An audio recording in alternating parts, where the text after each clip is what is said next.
adik mendiang Vanessa Angel, Mayang Luciana kembali menarik perhatian publik karena pengakuannya pernah magang di DPR.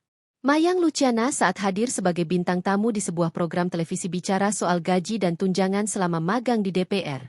Niat awal Mayang berbagi pengalaman magang di DPR RI justru berubah menjadi sesi tanya-jawab penuh tekanan dari para host.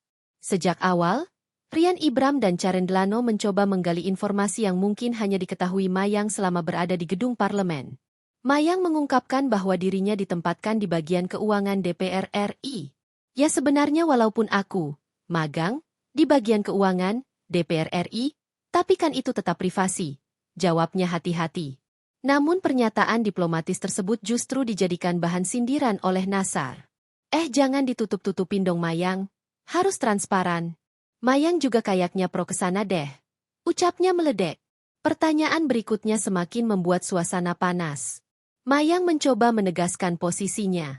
Aku kan magangnya mandiri, jadi aku nggak dapat gaji, katanya.